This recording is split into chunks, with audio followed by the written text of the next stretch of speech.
कृष्णं त्वदेहपदपङ्कजपञ्जरान्ते अतीव मे विश्यतु मां नसराजहंसा प्राणः प्रयाणसमये खफवातपित्तये कण्ठावरोदनविधो स्मरणं कुतस्ते अस्ति स्वस्तरुणीकराग्रविगलत् कल्पप्रसूप्नाप्लुतं वस्तु प्रस्तुतवेणुनादलहरी निर्वाण निर्व्याकुलम्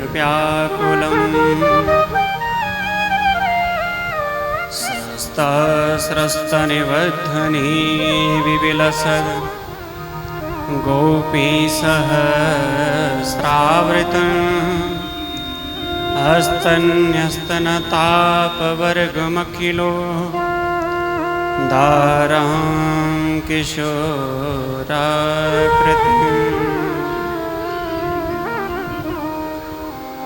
श्री राधा मेरी स्वामिनी और मैं राधे को दास जन्म जन्म मोहे दीजियो श्री वृंदावन को वास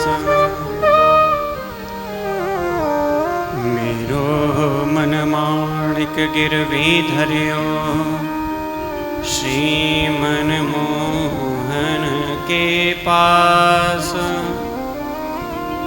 प्रेम ब्याज इतनो बढ़ियो ना छूटन की आस लोका ज्ञान पयोध पाटनधुरं श्रीशंकरं सर्वदं श्रीमद्दण्डे स्वामी योगीन्द्र आश्रमं गुरुवरं ध्यायामि ज्योतिर्मयम्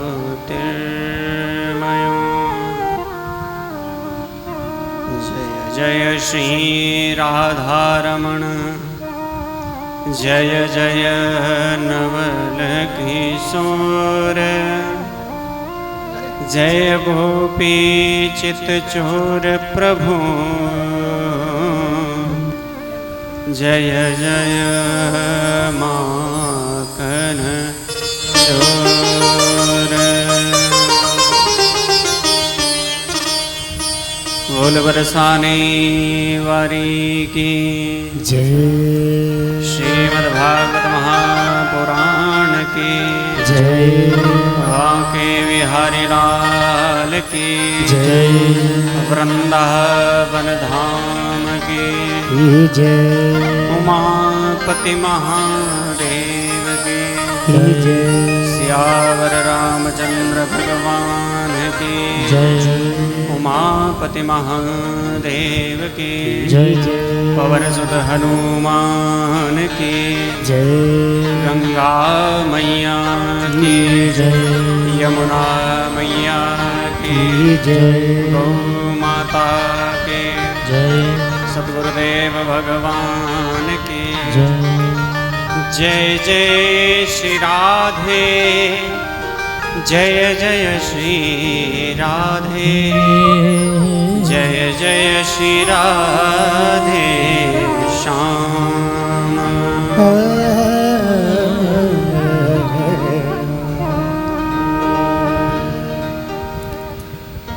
चलिए तृतीय दिवस की कथा में प्रवेश करने से पूर्व कुछ क्षण हरि नाम का आश्रय लें।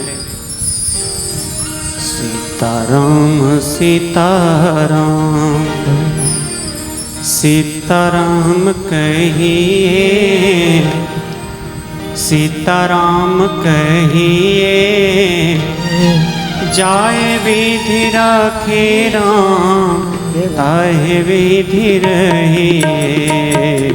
सीताराम सीताराम सीताराम कहिए जाहे विधि राखे राम ताहे विधि रहिए।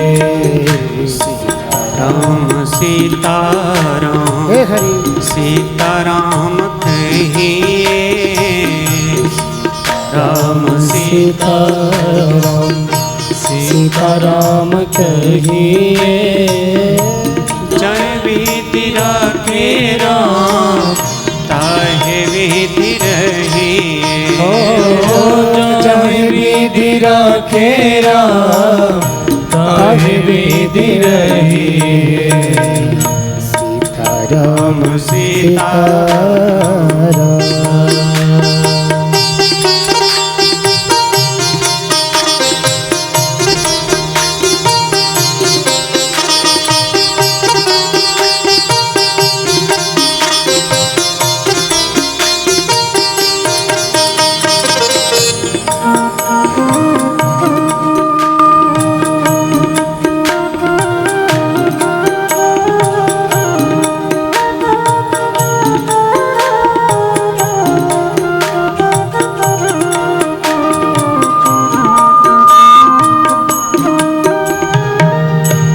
मुख में हो राम नाम राम सेवा हाथ में। मुख में हो राम नाम राम सेवा हाथ में। तू अकेला नहीं प्यारे राम तेरे साथ में। तू अकेला नहीं प्यारे राम तेरे हाथ में।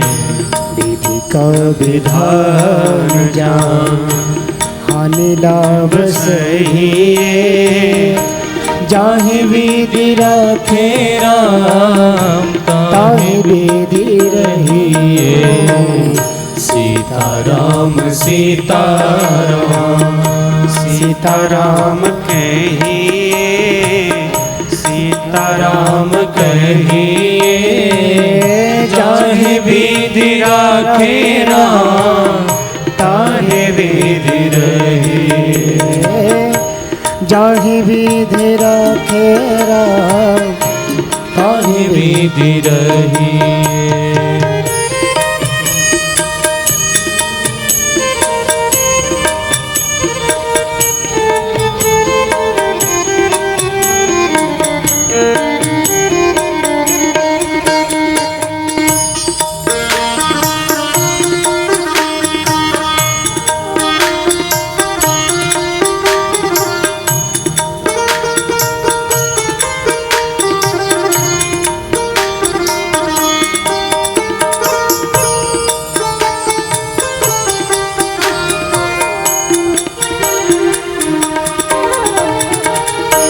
किया अभिमान तो फिर मान नहीं पाएगा।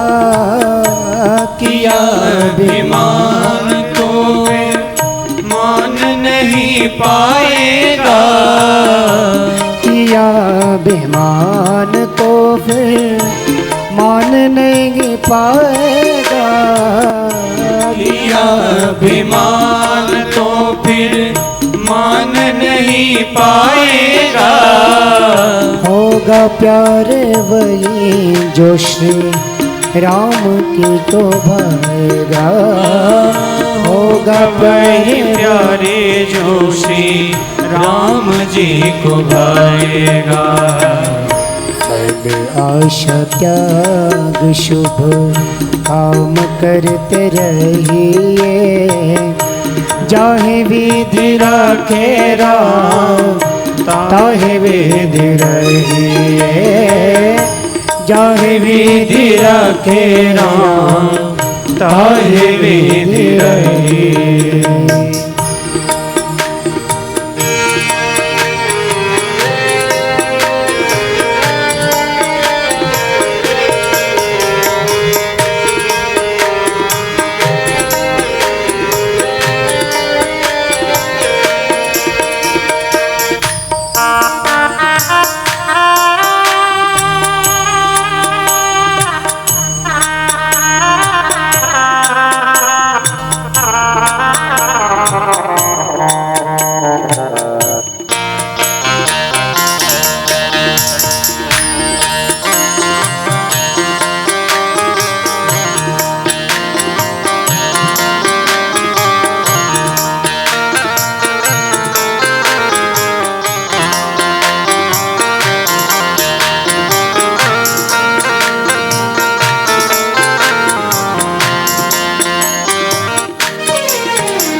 जिंदगी के डोर सो हाथ दीनानाथ के, जिंदगी के डोर सो हाथ दीनानाथ के, महलों में रखे चाहे झोपड़ी में वास दे, महलों में रखे चाहे झोपड़ी में वास रे।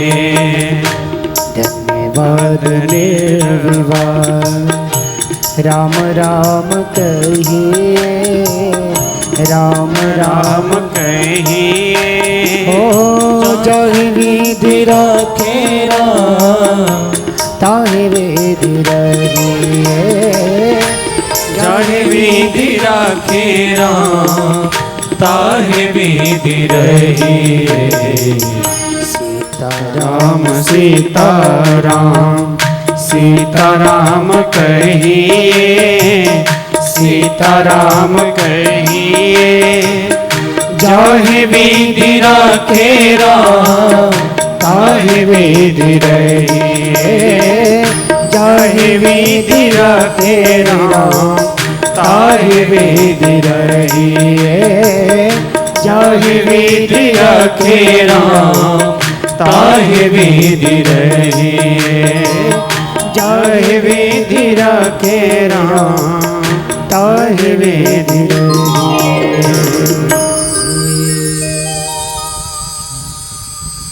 सीताराम सीताराम सीताराम कहिए, और जाहे विधि राखे राम ताहे विधि रहिए।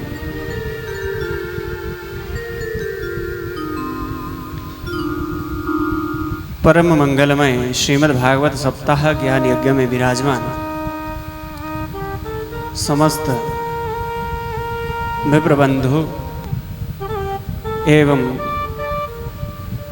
संगीत प्रेमी एवं श्रद्धामयी माताएं व बहनें, आज इस ज्ञान गंगा के तृतीय दिवस में आप सब हम सब तृतीय सत्र की कथा का रसपान करने के लिए उपस्थित हुए हैं, क्योंकि त्रितापों से मुक्ति दिलाने वाली है ये कथा। परमात्मा ने इतना सुंदर अवसर दिया है कि स्वयं श्रीमद् भागवत ज्ञान गंगा आपके समक्ष प्रकट हुई है। भाग्योदयेन बहुजन्म समर्जितेन सत्संगमं चलवते पुरुषो यदा जन्मांतरे भवेत् पुण्यम। जन्म जन्मांतर के जब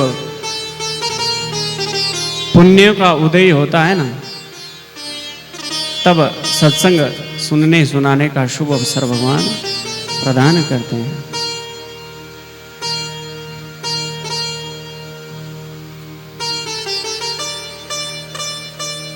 बड़े ही हर्ष का विषय है कि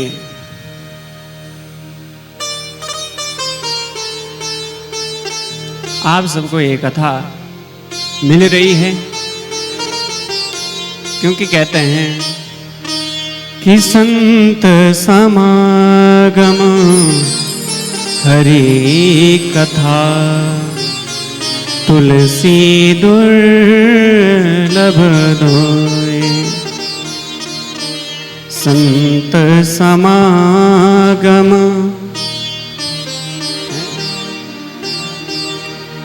संत समागम हरि कथा तुलसी दुर्लभ दोए। सुत दारा अरु लक्ष्मी ये तो पापी के भी होए।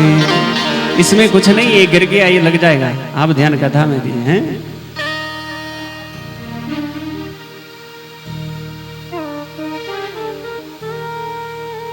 कहते हैं कि संत समागम हरि कथा तुलसी दुर्लभ दोए। भैया संतों का दर्शन भी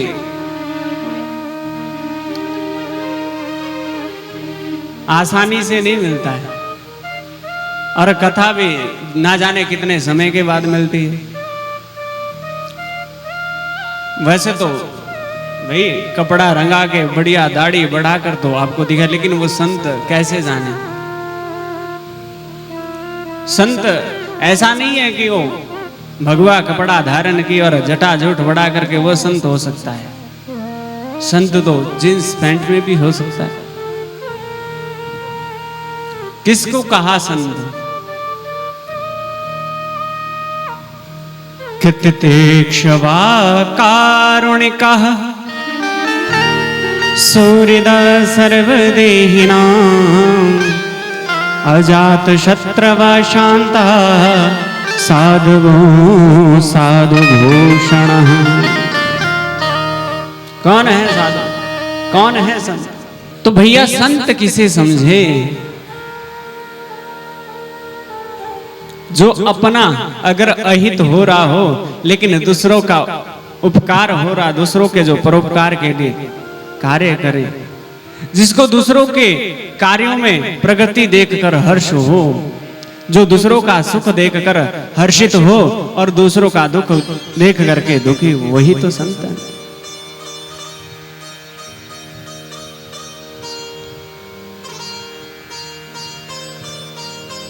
क्योंकि अगर आप सुखी हैं तो हो सकता है कि आपके सुख में कोई सम्मिलित हो जाए, लेकिन अगर आप दुखी हैं बहुत कम ही लोग आगे आएंगे।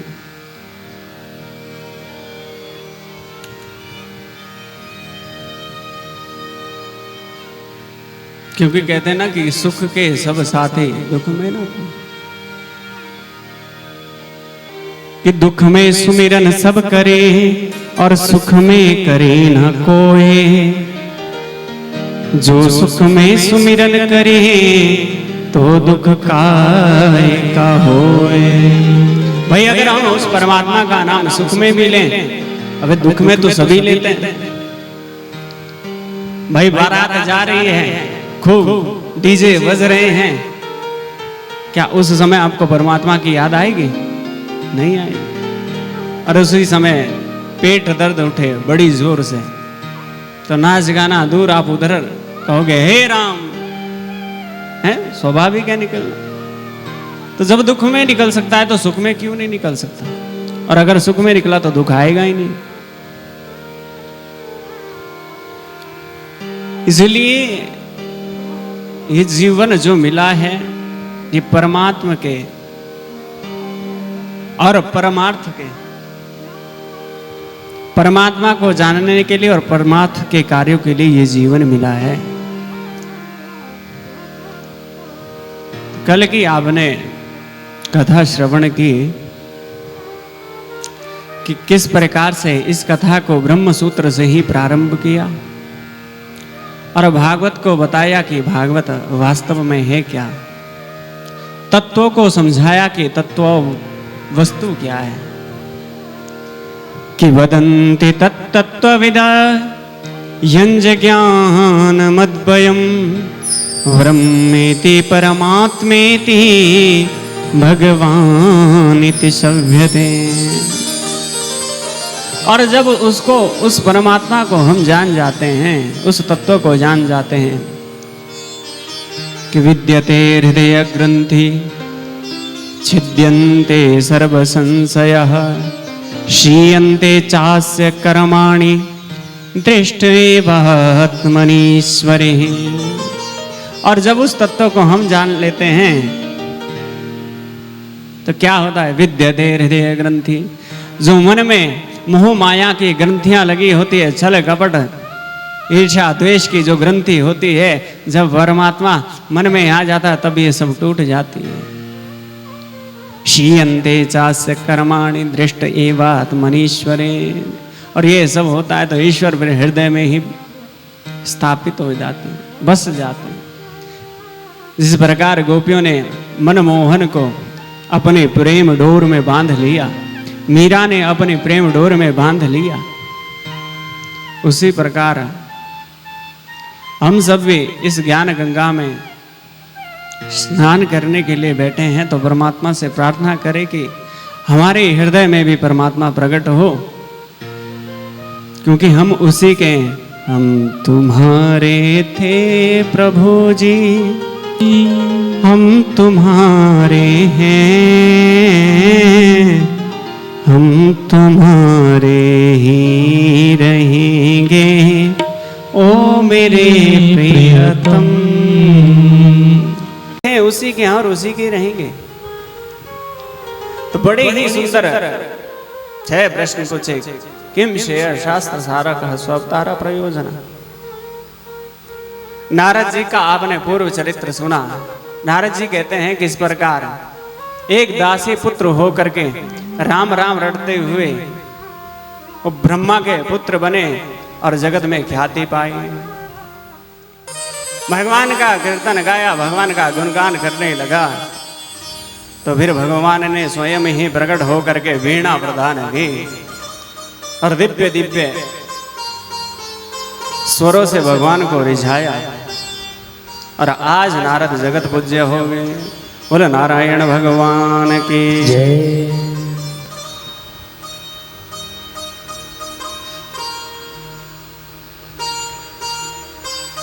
आगे चलकर कहा कि महाराज ये कथा कब और कैसे परीक्षित को सुनाई, थोड़ा इसका विस्तार करिए। शौनक आदि ऋषि कहते हैं कि थोड़ा आप हमें बताइए। तो कहा कि महाराज ये बताइए कि ये कथा कब कैसे और क्यों सुनाई। तब सूत जी कहते हैं ऋषियों,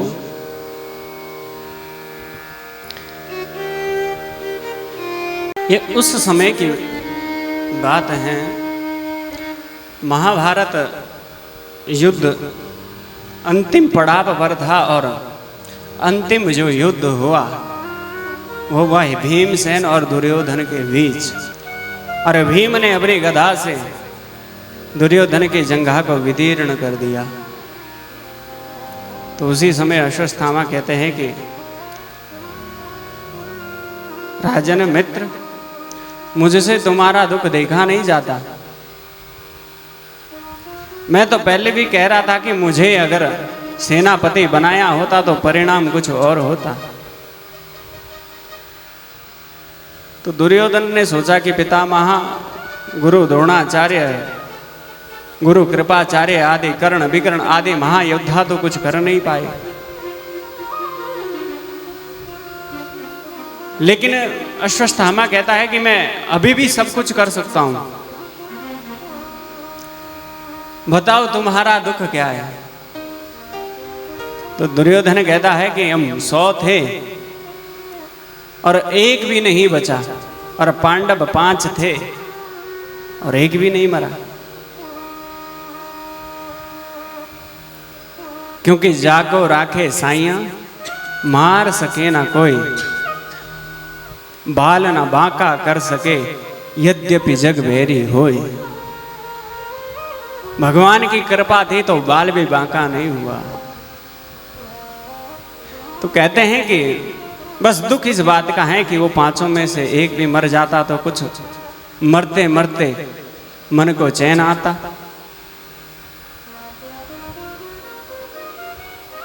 तो अश्वत्थामा कहते हैं कि तुम एक की बात करते हो, मैं 5 का सर काट कर लाता हूं। कि यदा मृधे कौरव सृंजयानां वीरेश्वतो वीरगतिं गतेषु वृकोदरा विद्धगदा विमर्शा वग्नोरुदंडे धृतराष्ट्रपुत्रे। और आज अश्वत्थामा ने काल उलुक न्याय से हमला बोला, परंतु आज भगवान जानते थे कि ये सब घटना होगी। तो कहा कि भैया जब महाभारत युद्ध जीत चुके हो तो कहीं घूमने चले। तो पांडवों को तो भगवान अपने संग ले गए, लेकिन द्रौपदी के 5 पुत्र जो कि अपने पिता की शक्ल के ही हैं, वह अपने अपने पिता की शरशैया पर सो गए।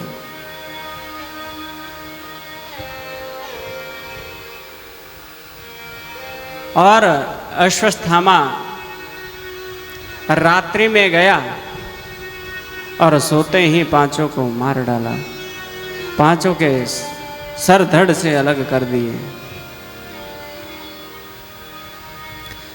प्रातः काल मां अपने पुत्रों को जगाने के लिए गई। मैया ने जब शैया को देखा तो पुत्र के धड़ तो हैं लेकिन सर नहीं है। और जैसे ही देखा कि सर नहीं है तो चीख पुकार करने लगी कि माता शिशूनां निधनं सुतानां निशम्य घोरम परितप्यमाना। जैसे ही मां द्रौपदी ने देखा कि धड़ तो है पर सर नहीं है, चीख पुकार करने लगी, रोने लगी, अश्रुधार बहने लगी।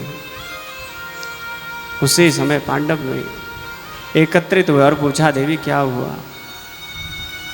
जब हाल बताया तो बहुत क्रोध आया और आज अर्जुन ने उसी समय प्रतिज्ञा की कि देवी, जिसने हमारे पुत्रों की हत्या की है मैं उसे मृत्यु दंड दूंगा। भैया क्या बीती होगी उस मां पर जिसके पुत्र सोते सोते ही जिनका सर कट गया और धड़ पड़ा है। आज मां द्रौपदी रुदन कर रही है।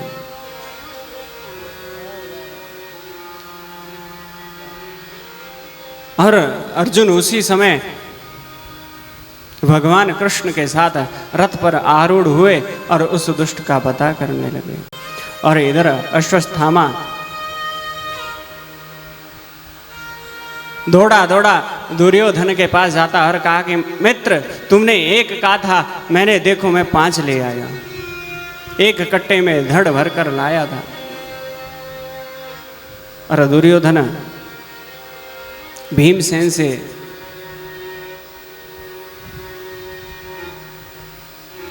क्योंकि भीमसेन से ही ज्यादा वो अनबन उनकी रहती थी, तो भीमसेन को ही वो ज्यादा उसी पर क्रोध भी करते थे और उसी से बैर भी करते थे। तो कहा कि मित्र, मुझे भीमसेन का सर दो। और जैसे ही भीमसेन का सर दिया, दुर्योधन ने दोनों हथेलियों के बीच दबाया तो 1000 टुकड़े हो गए। और आज दुर्योधन जब ये सब देखा और ध्यान से उन सरों को देखा तो आज महाराज रोने लगा। हाय रे अभागे, ये तूने क्या कर दिया? मैंने 5 पांडवों को मारने के लिए कहा था, तूने तो उनके पुत्र मार दिए। तूने तो हमारे वंश में किसी को जल देने के लिए भी नहीं छोड़ा। अब अश्वत्थामा घबराया कि चूक हो गई, अब पांडव मुझे छोड़ेंगे नहीं।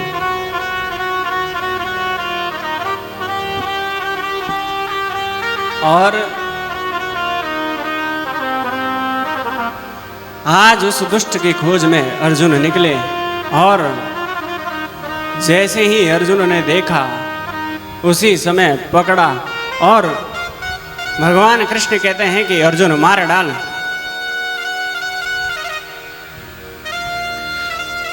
लेकिन अर्जुन कहता है कि गोविंद, मैंने प्रतिज्ञा की है कि द्रौपदी तुम्हारे सामने ही मारूंगा। और घसीटते हुए रथ से द्रौपदी के सामने लाए।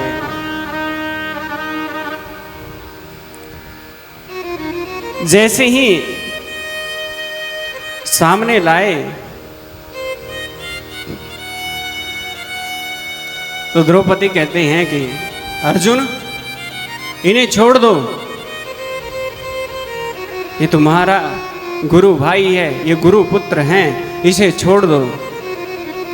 भैया कितनी दयालु होगी वो मां, जिसके 5 पुत्रों के धड़ तो हैं पर सर नहीं है, और फिर भी कह रही हैं कि इसे छोड़ दो। भाई कोई हमारा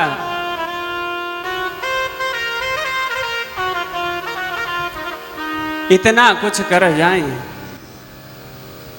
इतना कुछ काम बिगाड़ दे, थोड़ा सा काम भी बिगाड़ता तो भी हम मारने के लिए तैयार हो जाते हैं। और इस माँ के तो 5 नवजवान पुत्रों के सर काटे और फिर भी कह रही कि इसे छोड़ दो, ये गुरु पुत्र है। क्योंकि द्रौपदी मैया कहती हैं कि अर्जुन, ये तुम्हारा गुरु भाई है, गुरु पुत्र हैं, और क्या हुआ कि मेरे शिशु नहीं रहे, मेरे पास आप 5 पति तो हैं, लेकिन ये जो अश्वत्थामा है ना, ये अपनी माँ का एकमात्र सहारा है। क्योंकि महाभारत के युद्ध में जो गुरु द्रोणाचार्य हो तो तुम्हारे हाथों वीर गति को प्राप्त हुआ, एकमात्र सहारा है उस माँ का।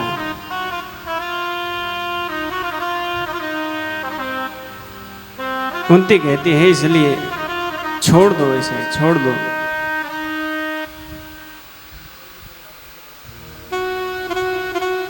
अर्जुन कहता है कि मैंने तो प्रतिज्ञा की है, और जब ये सब देखा तो युधिष्ठिर ने भी कहा कि इसे छोड़ दो। लेकिन भीमसेन कहते हैं कि सब छोड़ दो, लेकिन मैं नहीं छोड़ने वाला, ये हमारे 5 पुत्रों का हत्यारा है और आप कह रहे इसे छोड़ दें। तो भीमसेन की हाँ में हाँ मिलाने लगे अर्जुन में। हाँ मझले भैया ठीक कहते हो, मैंने भी प्रतिज्ञा ली है, मैं भी नहीं छोड़ने वाला। भैया यहाँ पर दुविधा में है, आप बताइए मार देना चाहिए या छोड़ देना चाहिए? बोले वृंदावन बिहारी लाल की जय। क्या करना चाहिए? ऐसे को मारना चाहिए कि छोड़ना चाहिए? जब भी समस्या आती है तो अर्जुन उस टेढ़ी टांग वाले से पूछते हैं, क्योंकि वहां तो सारा समाधान मिलता है ना।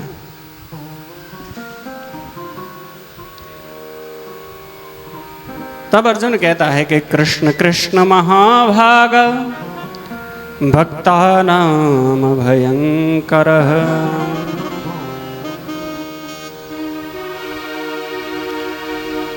अर्जुन कहते हैं कि गोविंद आप ही बताइए क्या करना चाहिए।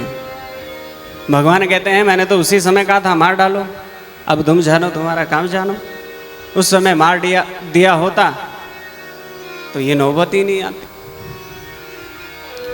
कि महाराज तुम्हें ही फंसाने वाले हो, तुम्हें उलझाने वाले हो। तो भगवान कहते हैं कि ब्रह्म बंधुर्न हंतव्य आतताएव धारणम। अब ये टेढ़ी टांग वाला तो बातें भी टेढ़ी टेढ़ी ही करता है, अटपटी बातें होती है, समझ नहीं आती। लेकिन अर्जुन भी पक्के चेला हैं। महाराज ये क्या कह रहे हैं आप? भगवान कहते हैं कि देखो ब्राह्मण है इसलिए मारना नहीं चाहिए, और बालक हत्यारा तो छोड़ना नहीं चाहिए। अर्जुन कहे कि महाराज आप सुलझा रहे हो कि उलझा रहे हो? सीधा सीधा कहीं पर इन्हें सीधा सीधा कुछ आता ही नहीं करना, बड़े टेढ़े बन करके आए। राम जी का चरित्र बहुत सुंदर है, सीधे सीधे आए बेचारे और सीधे सीधे गए। इन्होंने विचित्र विचित्र लीलाएं की। तभी तो एक कवि ने कहा कि इनमें अंतर क्या है? भाई रामकृष्ण में अंतर क्या है? थोड़ा सा अंतर है। कितना? कि राम कृष्ण दो एक हैं, अंतर नहीं निमेष, कि राम कृष्ण दो एक हैं, अंतर नहीं निमेष। एक के नेत्र गंभीर है, एक के चपल विशेष हैं। वो तिरछे चितवन से ही घायल करता है। और भक्तिमती मीरा को किस प्रकार दीवाना बनाया था। हेरी मैं तो प्रेम दीवानी मारो, दर्द न जाने को। हेरी मैं तो प्रेम दीवानी मारो, दर्द न जाने को। हेरी मैं तो प्रेम दीवाने मेरो, दर्द न जाने को। हेरी मैं तो प्रेम दीवानी मारो, दर्द न जाने को। हेरी मैं तो प्रेम दीवानी मेरो, दर्द न जाने कोई। मीरा कहती हैं कि भैया मेरी प्रेम पीड़ा को कौन समझ सकता है, इसको कोई नहीं समझ सकता, क्योंकि उसने जब तिरछे नैनों से उसे घायल किया है। तो कहते हैं कि घायल की गति घायल जाने। घायल की गति घायल जाने, जो कोई घायल हो। घायल की गति घायल जाने, जो कोई घायल हो। तेरी मैं तो प्रेम दीवानी मारो, दर्द न जाने को। हेरी मैं तो प्रेम दीवानी मेरो, दर्द न जाने कोई।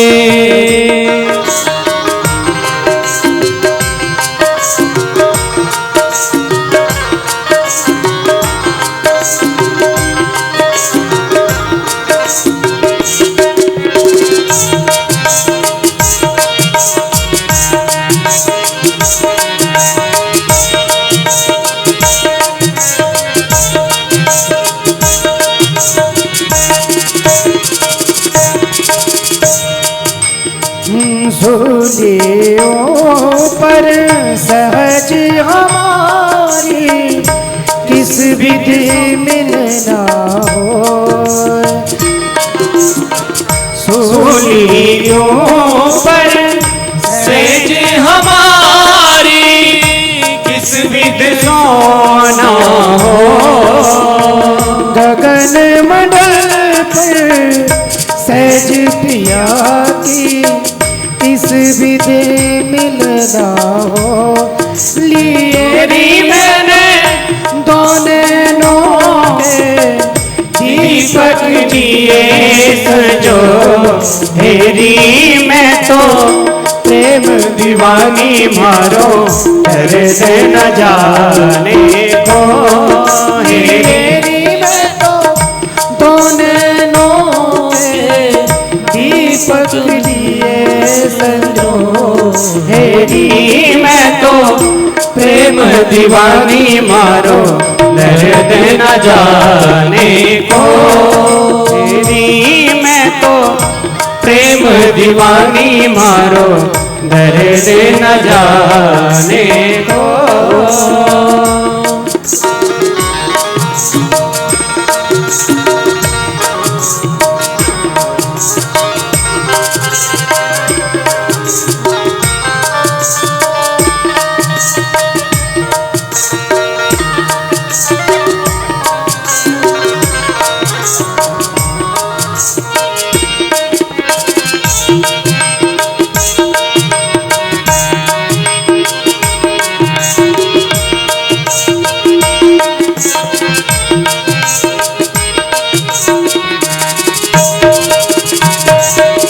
घायल की गति घायल जाने, जो कोई घायल हो,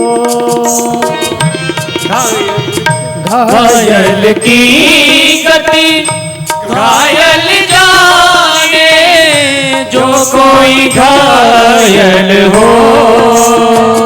जोहर की गति जोहर जाने, जो कोई जोहर हो। तेरी प्रेम दीवानी मेरो दर्द न जाने को हेरी में तो दो नैनों के दीपक दिए सजो, तेरी में तो प्रेम दीवानी मारो, दर्द न जाने को। तेरी में तो प्रेम दीवानी मारो, दर्द न जाने को।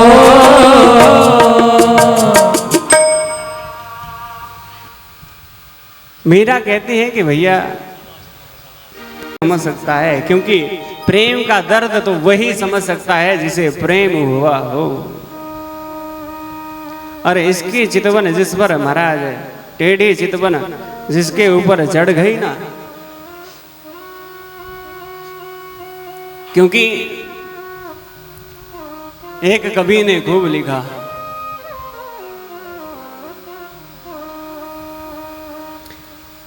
कि ना पीने का शौक था ना पिलाने का शौक था, हैं? ना पीने का शौक था ना पिलाने का शौक था, हमें तो बस नजरों मिलाने का शौक था। और नजरें भी मिली किन से, जिन्हें नजरों से पिलाने का शौक था। महाराज ये नजरों से पिलाते हैं प्रेम के प्याले। अरे जब वो प्याला जब पी लेते हो और उसका जब नशा चढ़ता है तो फिर महाराज उतरता नहीं। भक्तिमती मीरा किस प्रकार ग्रस्त को त्याग कर आनंद से ठाकुर का भजन करती है, क्या उसके जीवन में कष्ट नहीं आया? लेकिन फिर भी भजन नहीं छोड़ा।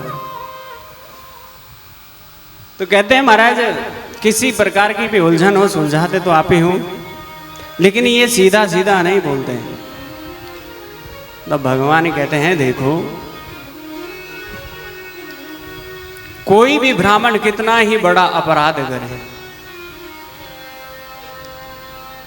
पाप से पाप कर्म करे, लेकिन उसका दैहिक वध नहीं होता, उसे देह से मारा मृत्यु दंड नहीं दिया जाता। कितना नीच से नीच कार्य ब्राह्मण करे लेकिन उसकी हत्या नहीं की जाती। क्यों?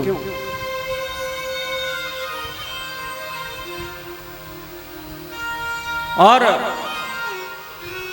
भगवान कहते हैं कि देखो, ब्राह्मण की दैहिक हत्या नहीं होती, लेकिन किसी प्रतिष्ठित ब्राह्मण को धक्के मारकर और शिखा चोटी काट करके उसे धक्के मारकर अगर निकाल दिया जाए तो वो ब्रह्म हत्या से कम नहीं होता। और आज पांडवों ने वही किया। सर के बाल मोड़ दिए, मस्तक से मणि निकाल दिया और धक्के मारकर अश्वत्थामा को भगाया। बड़े क्रोध में अश्वत्थामा गया और कहा कि अब इनके वंश में जल देने वाले अब नहीं छोड़ूंगा। अरे बचाई कौन है? 5 पुत्रों को तो मार दिया है, तो शेष कौन बचा? सूजी कहते हैं कि परीक्षित। अच्छा महाराज,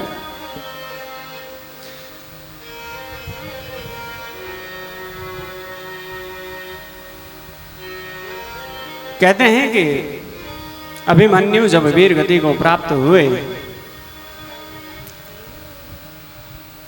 तो उसी समय अभिमन्यु की जो धर्म पत्नी है वो गर्भवती थी।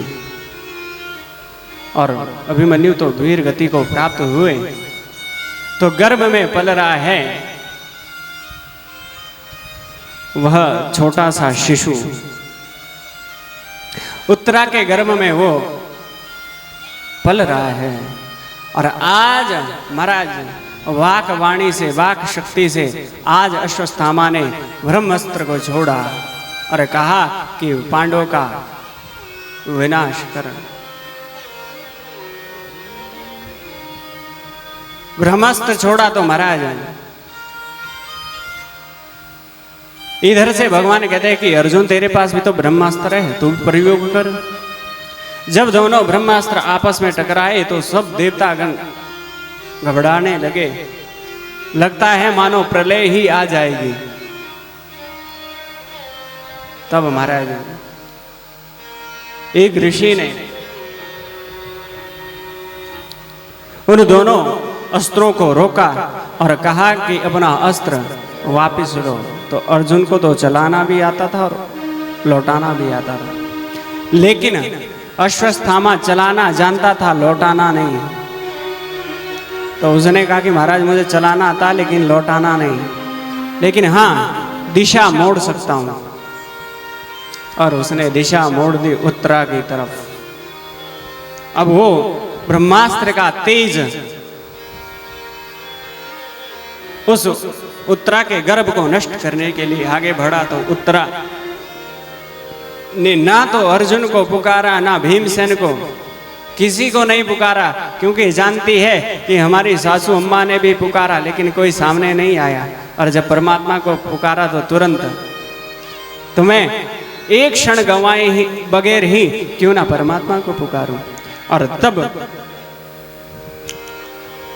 यहां पर उत्तरा कहती है कि पाहि पाहि महायोगिन देव देव जगत्पते नान्यं त्वद्भयं पश्ये यत्र मृत्युः परस्पर। पाहि मां, हे कृष्ण पाहि मां।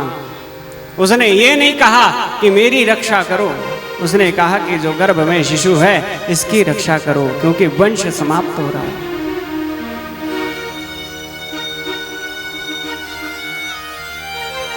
और भगवान ने अगुंष्ट मात्र का रूप धारण किया। और आज क्योंकि माँ के गर्भ को नरक कहा जाता है, लेकिन भगवान कहते हैं मेरा भक्त अगर नरक में भी पड़े तो मैं पीछे नहीं हटूंगा।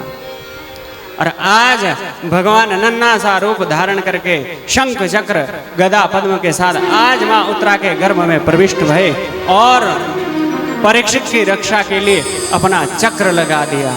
और चक्र ने परीक्षित की रक्षा की और नन्ही आंखों से उसी समय मां के गर्भ में ही परीक्षित ने भगवान का दर्शन किया। बोल नारायण भगवान की जय। यही खड़े खड़े मां कुंती देख रही थी। और जब देखा तो मां कुंती ने बड़ी ही सुंदर भगवान की स्तुति की कि नमस्ते पौरुषं त्वाद्यं मीश्वरं प्रकृते परम अलक्षयं सर्वभूतानां अंतर्बहिरवस्थितम्। हे केशव, मैं तुम्हें प्रणाम करती हूँ, बारंबार प्रणाम करती हूँ। भगवान कहते बुआ शर्म नहीं आती? प्रणाम मुझे करना चाहिए, क्योंकि मैं तुम्हारे भाई वासुदेव का ही तो पुत्र हूं, रिश्ते में तुम मेरी बुआ लगती हो। माँ कुंती कहती है कि ऐसी चटपटबानी से ही तो तू सारी माया से हमें मोहित कर देता है ना। लेकिन मैं जानती हूं, मैं इस प्रकट रूप को ही प्रणाम नहीं कह रही हूं, जो अंतर बहिर, जो अंदर भी और बाहर भी है, मैं उस परमात्मा को प्रणाम कर रही हूं। कि कृष्णाय वासुदेवाय देवकी नंदनाय च नंदगोप कुमाराय गोविंदाय नमो नमः। नमः पंकजनाभाय नमः पंकजमालिने नमः पंकजनेत्राय नमस्ते पंकजाग्रहे। जिनके नेत्र भी कमल के समान हैं, जिनके हस्त भी कमल के समान हैं और जिनके पांव भी कमल के समान है, मैं उस परम पुरुष को प्रणाम कर रही हूं।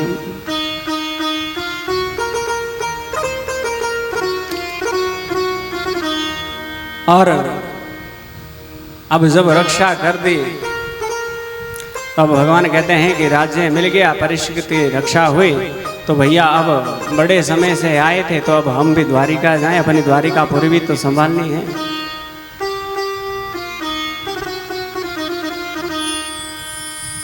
तो जैसे ही जाने लगे तो कहा कि अब मैं जा रहा हूं, किसी को कुछ वरदान चाहिए तो मांगो।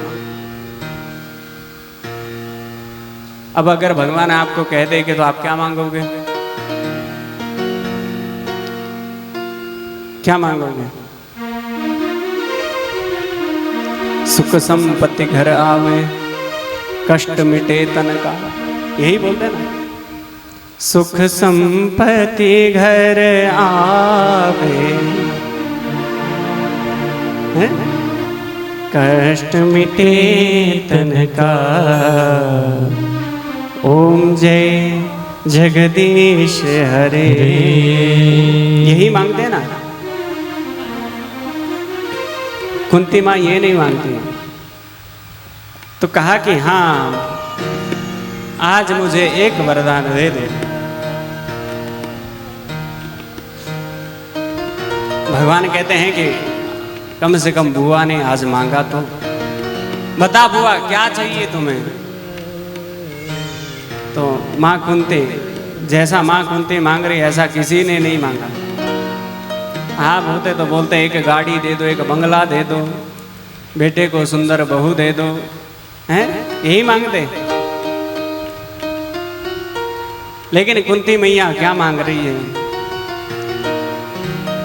कि हे प्रभु मुझे दुख दे दीजिए। मांगा है किसी ने? हम तो कहते हैं मेरे दुख मिटे।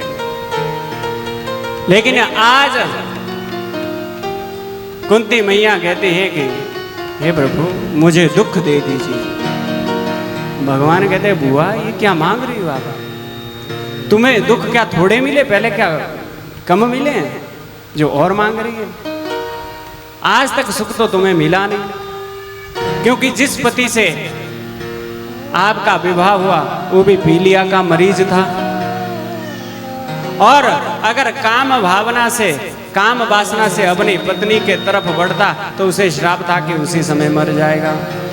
और ऐसा ही हुआ, जब काम वासना से छोटी देवी, छोटी पत्नी माद्री को स्पर्श करना चाहा तो उसी समय मृत्यु हो गई। 5 पुत्रों को छोड़कर चला गया। इतनों का लालन पालन क्या क्या क्या विपदाएं नहीं आई, तो दुख क्या थोड़ा मिला था? हुआ क्या मिलता है तुम्हें इस दुख से? भैया कितना सुंदर का। माँ कुंती कहती हैं कि प्यारे, जब जब भी दुख आता है तब तब तू आगे आ जाता है। जब जब भी मुझ पर विपदा आई तो तू साथ खड़ा था, और आज सुख मिल रहा तो तू छोड़ के जा रहा है।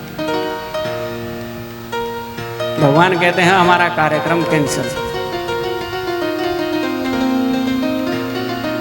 कुंती माँ कहती हैं कि जो दुख है ना, क्योंकि कहते हैं कि विपदो नहीं विपदा, संपदो नहीं संपदा। ये जो सांसारिक दुख है ये दुख नहीं है। दुख ये है कि हमारे मन में उस हरि का चिंतन नहीं है, हम उस ठाकुर से दूर हैं, हम परमात्मा से दूर है। दुख इस बात का होना चाहिए। अरे गाड़ी आज नहीं तो कल आ जाएगी, नहीं भी आएगी तो स्वस्थ तो हैं। तो माँ कुंती कहती है कि जब जो सुख आता है तो तब आप चले जाते हो। कि सुख के माथे शील पड़े जो हरि को नाम भुलाए, बलिहारी वा दुख को जो पल पल नाम रटाए। अरे पत्थर बड़े उस सुख पर जो आपका स्मरण करना छुड़वा देता है। मैं तो बलिहारी जाऊं उस दुख पर जो बार बार नाम रटा। भाई तुम्हें पेट दर्द हो रहा है, पड़ोसी नाचता रहेगा, लेकिन आप तो हाय राम कर रहे। बेटे का विवाह हो और एकदम पेट दर्द उठे तो क्या लगेगा कि जलेबी कैसी बनी है, बैंड बाजा कैसा बज रहा है? नहीं, उस समय तो राम ही याद आएगा। इसलिए जब भी हो निरंतर परमात्मा का नाम स्मरण करना चाहिए, क्योंकि अगर भव से पार होना है ना तो परमात्मा का ही नाम भव से पार लगा सकता है। क्योंकि कलियुग केवल नाम आधारा, सुमिर सुमिर नर उतरे ही पारा। तो चलिए उस परमात्मा का हम भी गुणगान करते हैं, कुछ क्षण हरे नाम का आश्रय लेते हैं।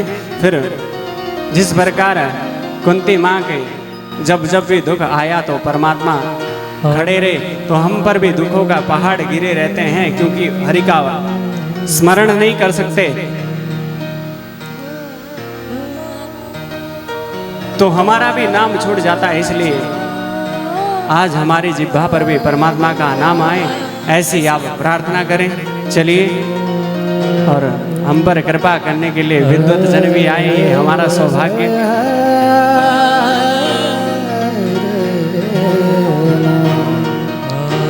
सुख भी मुझे प्यारे हैं, दुख भी मुझे प्यारे हैं। सुख भी मुझे प्यारे हैं, दुख भी मुझे प्यारे हैं। छोड़ूं मैं किसे भगवन, दोनों ही तुम्हारे हैं। छोड़ूं मैं किसे भगवन, दोनों ही प्यारे हैं। सुख भी मुझे प्यारे हैं।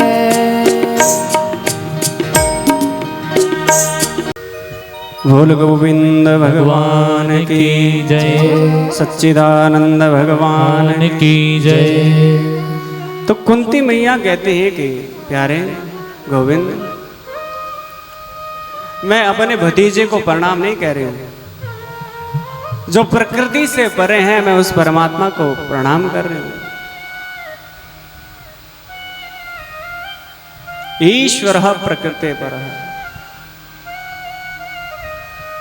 जब जब भी मुझ पर विपदा आई तो तुम सामने खड़े रहे, और जब आज सुख आया तो छोड़कर जा रहे हो।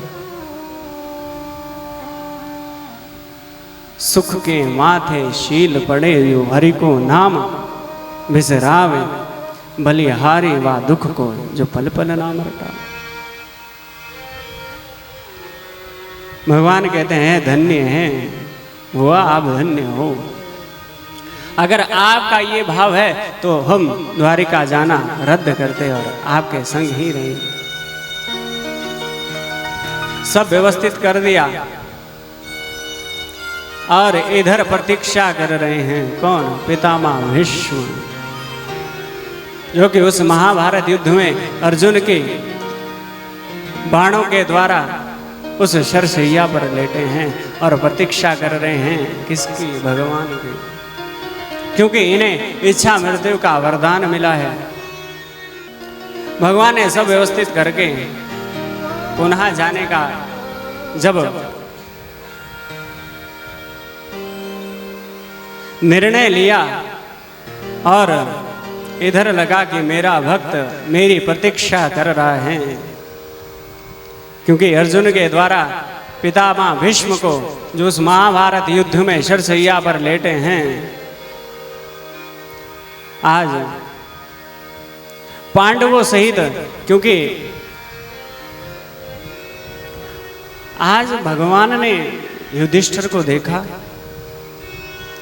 कि भैया ने महाभारत जैसा युद्ध जीत लिया और फिर भी आज चिंतित है, तो पूछा बड़े भैया कौन सी चिंता सता रहे हो? अरे आप महाभारत युद्ध जीत चुके हो, राजगद्दी तुम्हें मिली। युधिष्ठिर कहते हैं कि प्यारे ये जो गद्दी है ना, ये मुझे काटने को भागती है। क्योंकि अपने भाइयों के रक्त से ही मैंने इस गद्दी का सिंचन किया है ना। क्योंकि मारे तो चाहे कौरव थे चाहे पांडव थे, हम कोई भी मरते, लेकिन थे तो हम भाई भाई ना। आज भी मुझे वो चीख पुकारे सुनाई देती है। ना जाने मैंने अपने इस गद्दी के लिए कितनी मैयाओं के स्वाग उजाड़े। भगवान ने कहा को लगा कि भैया को मोह हो गया। अगर मैं समझाऊंगा तो समझेंगे नहीं, क्योंकि आयु में भगवान छोटे हैं और ये तो अपने मामा के बेटे को जानते हैं, भगवान को तो नहीं जानते। वो तो अपना भाई मानते हैं, मेरे से छोटे। तो भगवान को लगा कि ये मेरे से तो समझेंगे नहीं। तो भगवान आज स्वयं उनको लेकर के पितामह भीष्म के पास आए, जो कि भगवान का इंतजार कर रहे हैं कि कब, प्रतीक्षा में है कि कब गोविंद आए और कब मैं अपने प्राणों का त्याग करूं। कि सदैव देवो भगवान प्रतीक्षताम् कलेवरं यावदिदं हिनोम्यहम् प्रसन्नहासुरुणलोचनो लसन् मुखाम्भुजो ध्यानपतश्चतुर्भुजः।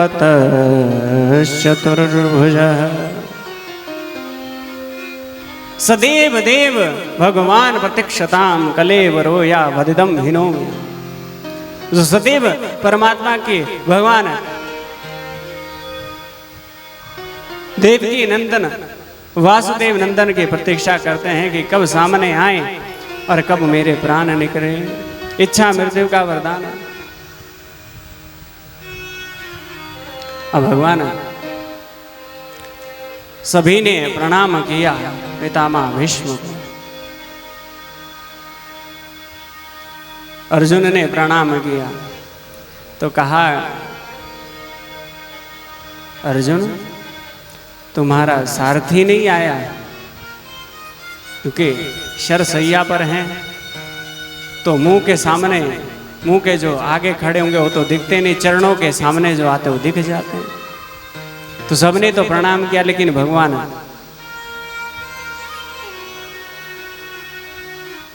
सामने खड़े नहीं थे। तब भगवान सामने आए और कहा कि बाबा, ये तुम्हारे जो प्रिय पांडु है ना, इनको मोह हो गया है, इनके मोह का निवारण करो। सूत जी कहते हैं कि ऋषियों, आज पितामह भीष्म ने सभी धर्मों का उपदेश दिया। कौन कौन सा उपदेश दिया? कि दान धर्मान राजधर्मान मोक्ष धर्मान विभागशः स्त्री धर्मान भगवत धर्मान स्मासव्यासयोगतः।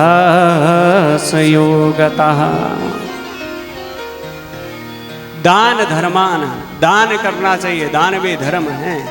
जैसा आप सब कर रहे हो, तभी तो इस यज्ञ का आयोजन हुआ ना। आप सबके सहयोग से ही तो ये यज्ञ चल रहा है। तो पहला धर्म है दान, दूसरा धर्म है राजधर्मान। राजा का धर्म क्या है? दान का धर्म है कैसा दान करना चाहिए, कितना करना चाहिए। राजा का धर्म है प्रजा का पालन करना। लेकिन आज के राजाओं को देख लो, अपना धर्म निभाते हैं, आम व्यक्ति मर जाए सड़ जाए किसी को कोई खबर ही नहीं, बस अपना पेट भर जाए। मोक्ष धर्मान विभागशः, मोक्ष धर्मान, अगर मोक्ष चाहते हो तो धर्म क्या है? परमात्मा का भजन। स्त्री धर्मान, स्त्री का धर्म क्या है? ये समझ आया। स्त्री कैसी होनी चाहिए, गृहिणी कैसी होनी चाहिए, स्त्री का पुत्र के प्रति कैसा प्रेम होना चाहिए, पिता के प्रति कैसा प्रेम होना चाहिए, पति के प्रति कैसा प्रेम होना चाहिए। लेकिन आजकल ये सब कम दिखाई देता है। एक दिन तो पति को परमेश्वर मान करके जल भी ग्रहण नहीं करेंगी, लेकिन रोज 100 ताने सुनाएंगी। बेचारा दिन भर काम से थका हारा पति घर में आता है और 100 ऊपर से और सुना देती है। तो एक दिन व्रत करने से क्या फायदा। बोले वृंदावन बिहारी लाल की जय। एक दिन के लिए वो करवा चौथ का व्रत, और वो भी पति के लिए नहीं, अपने लिए। नाम पति का लगा दिया, आपकी आयु के लिए कर रही हैं। ईमानदारी से कहिए, करते हैं क्या अपने पति के लिए? कौन करता? हाथ खड़ा करिए। सबके नीचे हो जाएंगे, मुझे बता। 1 मिनट में मान लिया कि आप पति के लिए करती हो, लेकिन सबसे बड़ी शर्त रखती है कि सूट आना चाहिए महंगे वाला, नहीं तो व्रत तोड़ूंगी तो तुम्हारे प्राण गए। कितने प्यारे हैं। कानों की बालियां नहीं आई तो व्रत रखना बंद। तो पति की रक्षा के लिए या रक्षण के लिए या भक्षण के लिए रखा है? तरण के लिए रखा कि मरण के लिए? और कई बहनें तो शादी से पहले ही, हमने परसों भी कहा था, व्रत रखने लगने जाती है। हमने तो अपने होने वाले के लिए व्रत रखा है। तो भैया ध्यान पूर्वक, जो पहले व्रत कर सकती है वो पहले तर्पण श्राद्ध भी कर सकती है। इसलिए संभल करके प्रेम में पड़ी है। इस कलयुग के प्रेम में ऐसा बदनाम किया प्रेम। अरे प्रेम में कुछ बताना नहीं पड़ता, प्रेम में कुछ जताना भी नहीं पड़ता। प्रेम स्वाभाविक होता है, वो हो जाता है। तो स्त्री का धर्म क्या है, ये सब समझाया। इस प्रकार से पितामह भीष्म ने युधिष्ठिर के मोह को भंग किया। और अब इधर भगवान से कहा,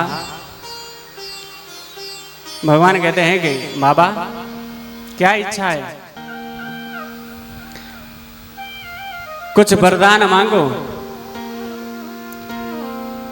तो बाबा कहते हैं बस एक ही इच्छा है कि जब तक मेरे देह से प्राण ना निकले आप मेरे समक्ष खड़े रहें। भगवान कहते यार अब इच्छा मृत्यु का तो वरदान मिला है, ना जाने कब ये सोचेंगे कि हम मरे, हम कब तक खड़े रहेंगे। अब भगवान का मुख लटक गया।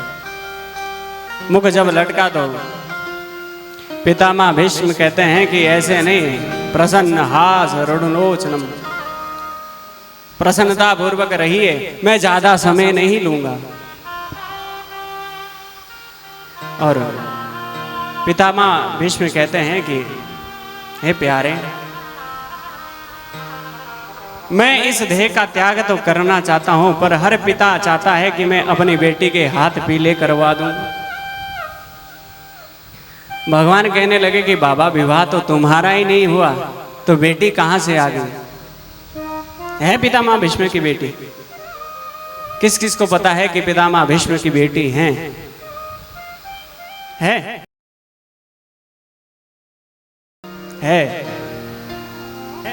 विवाह नहीं हुआ लेकिन बेटी है। हाँ तो बता रहे हैं ना, इतनी भी क्या जल्दी।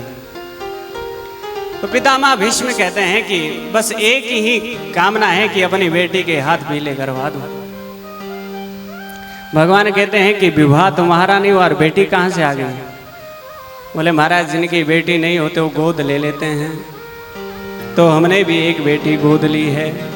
कौन है बाबा? कहा कि वो है हमारी श्रीमती बुद्धि देवी हैं। पितामह भीष्म की बेटी है बुद्धि देवी। ध्यान रखना आगे से कौन है। हाँ,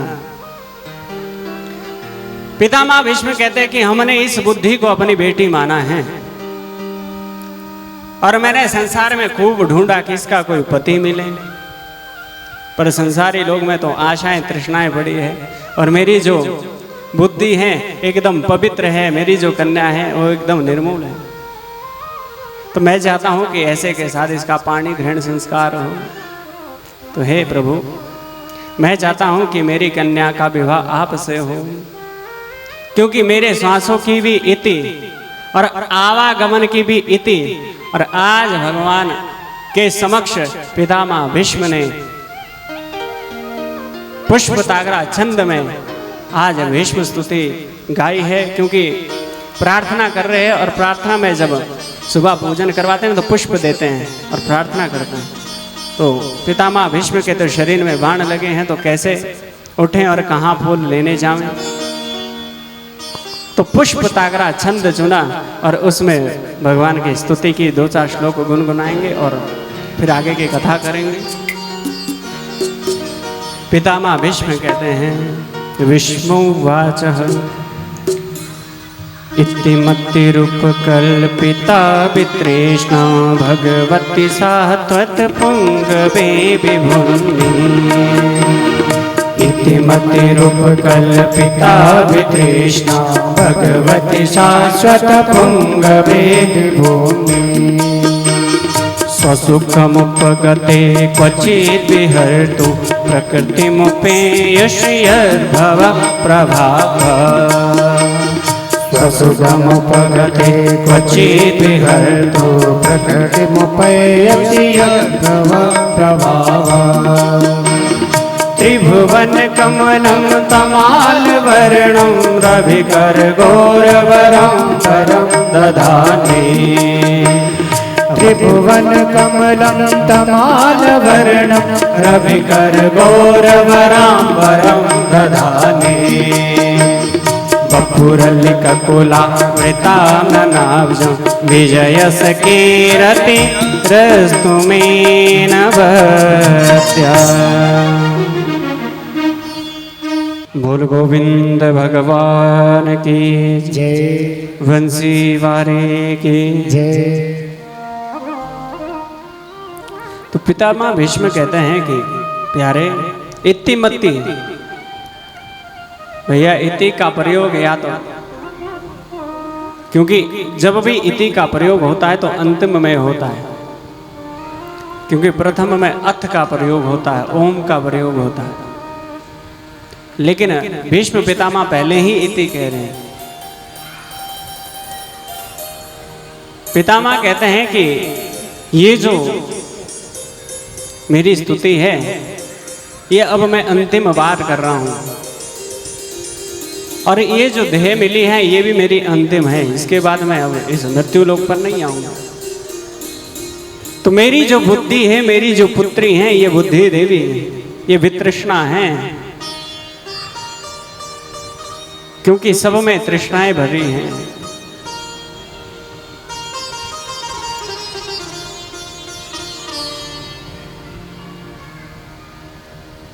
सुतवित लोक तृष्णातीनि। सुतवित लोक तृष्णातीनि। सुतवित लोक तृष्णातीनि। सुतवित लोक तृष्णातीनि। के मते तिन्ह कीन मलिनी। के मति कीन मलिनी। सुतवित लोक ईषणातीनि। सुत, सुत माने पुत्र, वित्त, वित्त माने धन, और तीसरा है लोग, सुत वित्त लोग ईषणातीनि। सबसे पहले आशा रहती है कि हम पुत्रवान बने। दूसरा धन हो, सुत वित्त लोक, और लोक में हमारा मान सम्मान हो। हम इन्हीं तीनों तृष्णाओं के लिए भटकते रहते हैं। लेकिन पितामह भीष्म कहते हैं कि मेरी ऐसी कोई कामना नहीं है। वितृष्णा, इसमें कोई तृष्णा नहीं है, आशा नहीं है। एकदम शुद्ध मति है, इसलिए मैं अपनी मति का पाणी ग्रह संस्कार आपके साथ करना चाहता हूँ। और दिव्य स्तुति की और आज पितामह भीष्म इस कलेवर का त्याग करके भगवान के चरणों में अपनी आत्मा को स्थान प्रदान करवाते हुए गोविंद का जो स्वधाम है उसमें प्रवेश पाते हैं। बोल गोविंद भगवान की जय। अब सब कुछ भगवान व्यवस्थित करके आज द्वारिका गए। कुछ दिन द्वारिका में रहे और जब द्वारिका में उनके पुत्रों की नातियों की संख्या बढ़ने लगी और उनमें कले देखा तो भगवान ने स्वयं से ही यदुवंशियों का संहार करवाया और अपनी लीला का संभरण करते हुए अपने लोक को गए। और जब जा रहे थे तो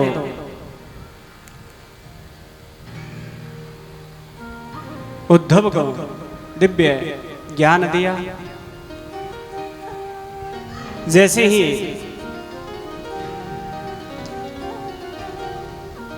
भगवान जब द्वारिका गए तो युधिष्ठिर कहते हैं कि अर्जुन तुम गोविंद के साथ जाओ, इन्हें द्वारिका छोड़ के आओ। अब अर्जुन गए संग में 6 महीना हो गए लेकिन लौट के नहीं आए। और इधर परमात्मा अपने लीला संभरण करके स्वधाम को गए। अब जब 6 मास हो गए और अर्जुन लौट कर नहीं आए तो युधिष्ठिर के मन में संशय उठने लगे। अजीब अजीब से अपशकुन होने लगे और चिंतित हो ही रहे थे कि उसी समय अर्जुन आए। और रोते रोते आज अर्जुन आए और जब पूछा कि भैया क्या हुआ, तुम्हारा मुख ये मुरझाया क्यों है और आप रो क्यों रहे? तब कहते हैं कि भैया हमारे जो गोविंद है ना, आज इस स्वधाम को इस मृत्यु लोक को छोड़कर आज स्वधाम को चले गए। महाराज कुंती देवी ने तो जैसे ही सुना उसी समय अपने प्राणों का त्याग किया और पांडवों ने भी परीक्षित को राज्य सौंपा और स्वयं स्वर्ग आरोहण की यात्रा प्रारंभ की।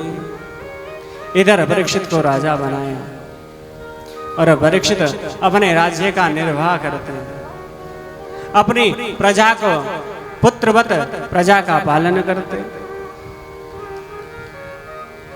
और जहां भी जाते तो अपने दादाओं की ख्याति को सुनते। किस प्रकार अर्जुन ने युद्ध जितवाया, कैसे कैसे कर्म किए, किस प्रकार धर्म के प्रति युधिष्ठिर की निष्ठा थी, वह सब प्रशंसाएं जब लोगों के मन से सुनते हैं तो बड़े हर्षित होते हैं। तो आज परीक्षित को लगा कि मेरे दादाओं की तो इतनी प्रशंसा करते हैं, कहीं मेरे से कहीं चूक ना हो जाए और मैं उनके यश को धूमिल ना कर दूं। तो प्रजाओं के बीच जाते हैं और छुपकर वेश बदल कर जाते हैं। तो सोचते हैं कि कहीं मेरे से कहीं ऐसा अपराध ना बन जाए जिससे कि मेरे जो पूर्वज है उनका यश जो है कहीं मैं उसको धूमिल ना कर दूं।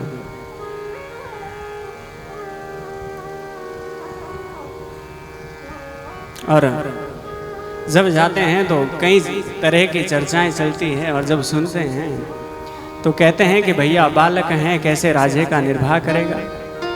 तो कई लोग कहते हैं बालक हैं, पर किसका बालक है? उस वीर अभिमन्यु का, जिसने अकेले ही सारे कौरव के साथ अकेले युद्ध किया। और महाराज उनके दादा गांडीवधारी अर्जुन, क्या वो कम थे? तो लगा कि कितनी धारणाएं हैं, तो मैं इनकी आशाओं को निराशा में ना बदलूं। बोल गोविंद भगवान की जय। तो परीक्षित कहते हैं कि प्रजाओं के बीच में मेरे लिए क्या धारणा ये जानना चाहिए। और जब जानने लगे तो सबके मन में बड़ी सुंदर सुंदर धारणाएं जब सुनी। आज एक जो भवन था वो कई दिनों से बंद था, और जब पांडव गए थे तो उन्होंने भी यही कहा था कि इसका जो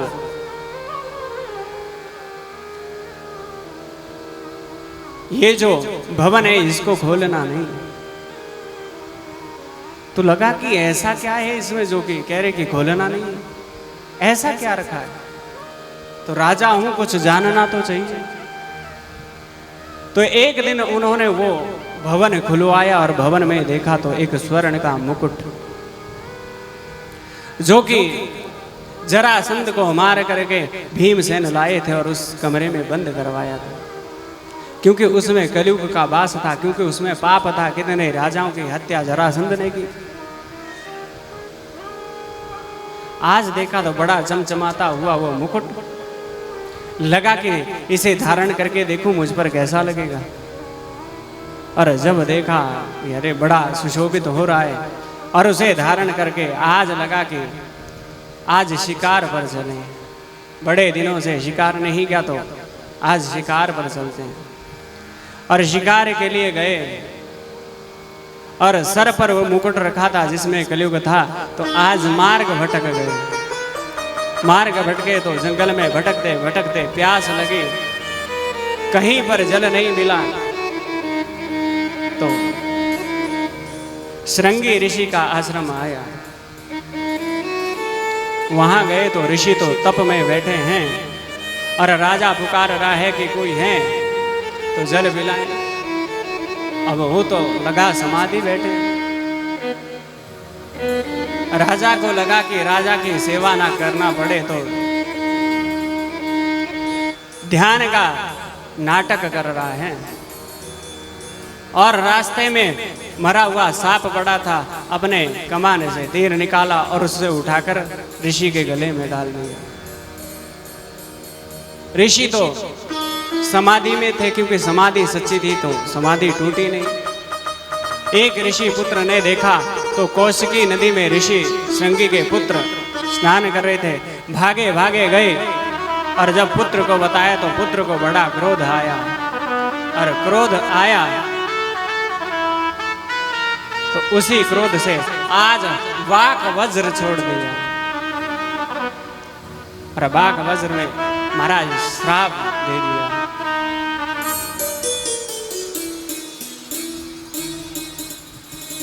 आज श्राप दिया और महाराज कहा कि आज से तूने मेरे पिता का जिस सांप से अपमान किया, आज से 7 दिन पर्यंत के बाद यही तक्षक नाग तुम्हें डसेगा और इससे तुम्हारी मृत्यु हो जाएगी।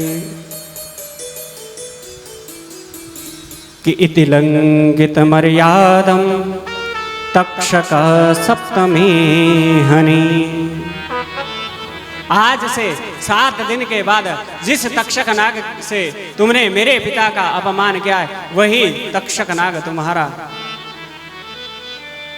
दंशन करेगा और उसी के दंशन से तुम्हारी मृत्यु हो जाएगी। अब जब उस मुकुट को उतारा तब लगा कि मुझसे अपराध बना है, क्योंकि इसमें कलयुग था। और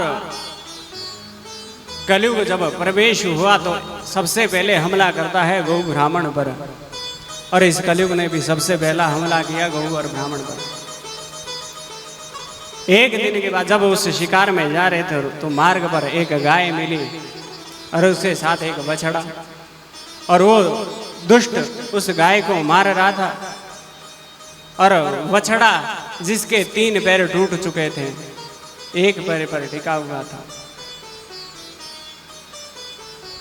परीक्षित ने पूछा कि तुम कौन हो? तो गैया मैया तो कुछ बोली नहीं, लेकिन बछड़ा बोल पड़ा। अरे भैया ये कष्ट तुम्हें किसने दिया, ये दुख तुम्हें किसने दिया?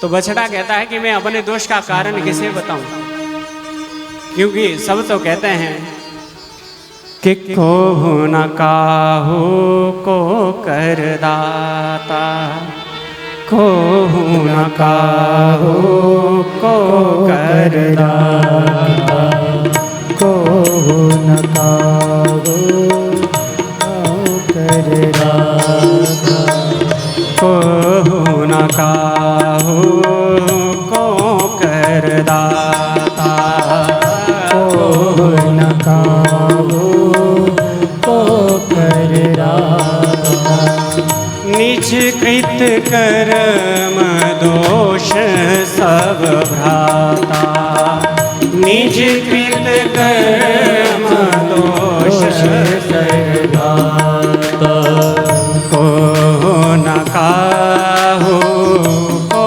कर दाता, को न काहू को कर दाता। कहते हैं कि कोहू न काहू को कर दाता, निज कृत कर्म दोष सब भ्राता। सब कहते हैं कि ये कर्मों का ही फल होता है जो कष्ट मिलता है, तुम्हें किसे दोष दूं? तो गौ माता को जब देखा तो लगा कि यही पृथ्वी है, और जब उस वृक्ष को देखा, वेल को देखा तो लगा यही धर्म है, और धर्म के 4 चरण होते हैं। और आज 3 पैर खंडित हो गए। सत्य, क्योंकि लोगों ने सत्य बोलना छोड़ दिया, दया करनी छोड़ दी, सोच आचार विचार आज लोगों में नहीं रहा। एक पैर पर धर्म टिका है, वो है दान। यदा कदा लोग दान कर लेते हैं, आज भी करते हैं। आप लोगों ने दान किया तभी तो इस कथा का आयोजन हो पा रहा। आप सब अब दोनों तो समझ में आए, लेकिन ये धूर्त कौन है? तो कहा, जब उससे पूछा कि तुम कौन हो, कि महाराज मैं हूं कलियुग। जैसे ही सुना तो मारने के लिए तलवार उठाई। तो महाराज दीन बनकर शरण में आया, और शरण में आए हुए कि कभी हत्या नहीं करते, और आज उसे क्षमा किया और कहा कि तुझे क्षमा कर रहा हूं, पर तू मेरे राज्य में कैसे आगा? तुझे मेरे राज्य से छोड़ के जाना पड़ेगा। कलियुग कहता, महाराज आपका ही तो एक छत्र शासन है, तो मैं जाऊं तो जाऊं कहां? तो महाराज कुछ स्थान दे दीजिए। तो कहा कि क्या चाहता है? जा, मैं तुम्हें 4 स्थान देता हूं। द्यूतम पानम स्त्रियम सूना। द्यूत माने जहां जुआ खेला जाता है, सूना माने जहां हिंसा होती है, पान माने जहां आचार विचार नहीं किया जाता, क्या खाना चाहिए क्या पीना चाहिए। स्त्रियम सूना तीसरा दिया, जो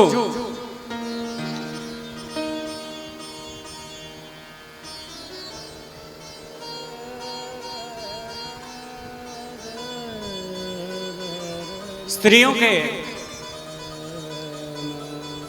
जो बेविचारणीय स्त्रियां हैं, जो उनका संग करते हैं, जो किसी भी चीज का विचार नहीं करते हैं, वहां पर भी कलयुग रहता है। सुना जहां हिंसा की जाती है, और हिंसा पर हमारे आचार्य जी बड़े भैया देवेंद्र शर्मा जी ने, क्योंकि आजकल महाराज शांत महायज्ञ के नाम पर इतनी बलियां दी जा रही, इतनी बलियां दी जा रही है। शांत का अर्थ क्या होता है? शांति के लिए करवा रहे हैं, लेकिन क्या शांति होगी जहां आप इतने पशुओं की बलि देते हैं? शांति नहीं आएगी ही नहीं। कितने जीवों की महाराज बलियां देते हैं और नाम लेते हैं कि देवी लेती हैं या देवता लेते हैं। एक भी दिखा दो जो थाली लेकर के आगे आया हो कि मुझे भी गवा दो। जिस देवी के नाम पे देते हो ना महाराज कि कुपुत्रो जाए तब क्वचित अपि कुमाता न भवती। महाराज पुत्र कुपुत्र हो सकता है, लेकिन माता कभी कुमाता नहीं हो सकती। अरे वो माँ है, अगर हम सबकी माँ है तो क्या उस पशु की माँ नहीं है, पक्षी की माँ नहीं है? जब वो जग जननी है तो क्या वो अपने संतान की बलि लेगी? जिस शंकर शिरगुल महाराज के लिए आप कहते हैं कि वो तो बकरा लेता है, कहीं देगा आपने? वैष्णवा नाम यथा शंभु, वैष्णव में अगर कोई है तो वो है भगवान शंकर, और उसी को आप बदनाम करते हो। महाराज कोई जागरण नहीं करवा सकता। सात्विक व्यक्ति अगर जागरण करवाना चाहे तो महाराज सबसे वहां पर बलि के लिए उन्हें तो बकरा चाहिए। अरे अगर बलि लिखी गई है तो काम क्रोध लोभ मोह मद मात्सर्य की बलि दीजिए ना, छल कपट ईर्ष्या द्वेष इसकी बलि दीजिए। ये बलि मांगता है देवता, ये बलि मांगती है देवी, और आप जीव हत्याएं करते हैं। तो शरण में आया तो मारा नहीं और 4 स्थान दिए। तो उसने कहा कि महाराज 4 स्थान तो आपने दिए, पर जैसा यात्री वैसा कमरा दे दिया आपने। तो बोले जैसा जिसका गुण होता वैसा ही तो फल मिलता है ना। तो कहता है कि महाराज मुझ में एक विशेष गुण है। क्या है भैया? कि यत्र फलम नास्ति तपसा ना योगेन समाधिना। महाराज जो समाधि में का फल नहीं है, यत फलम नास्ति तपसा, जो तप में नहीं है, ना योगी ना समाधिना, तत्फलम लभ्यते सम्यक कलोके शव कीर्तन। जो कठिन साधन करने से लाभ प्राप्त नहीं होता, वो कलयुग में कीर्तन करने से आप मिलता है।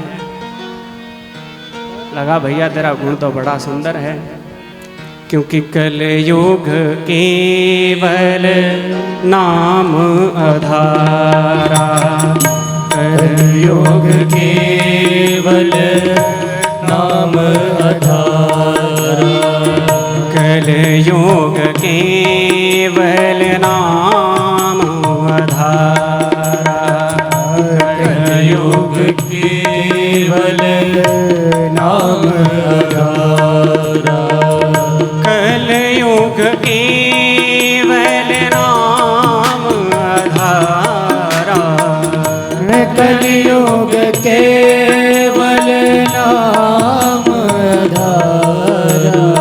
सुमीर सुमीर नर उतरहि पारा, सुमिर सुमिर नर उतरहि पारा, सुमीर सुमीर नर उतरहि पारा, सुमिर सुमिर नर उतरहि पारा।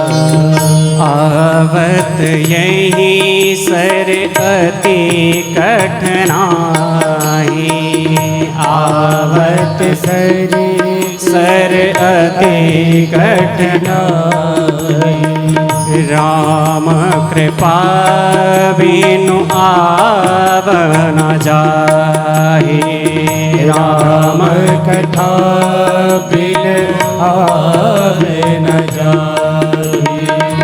मंगल भवन अमंगल हारी, मंगल भवन अमंगल हारी, प्रभु सुदशरथ अजर बिहारी, प्रभु सुदशरथ अजर बिहारी। कलयुग केवल नाम आधारा। कलयुग में अगर आधार है तो है परमात्मा का नाम। और इस नाम जप में बहुत कठिनाइयां आती है। महाराज कथा तो हम भी सुनना चाहते थे, पर क्या करें, कभी बच्चे को स्कूल छोड़ना पड़ता है, रोटियां बनानी पड़ती हैं, दूसरा वहाँ पर हॉल है तो महाराज हवा चलती नहीं है, लाइट आती नहीं तो पंखा चलता नहीं, तो गर्मी में मरते हैं, इसलिए नहीं सुन पाते हैं। तो कठिनाइयाँ तो आती है। और परमात्मा का नाम कैसा है? मंगल भवन, मंगल करने वाला, अमंगलों का हरण करने वाला।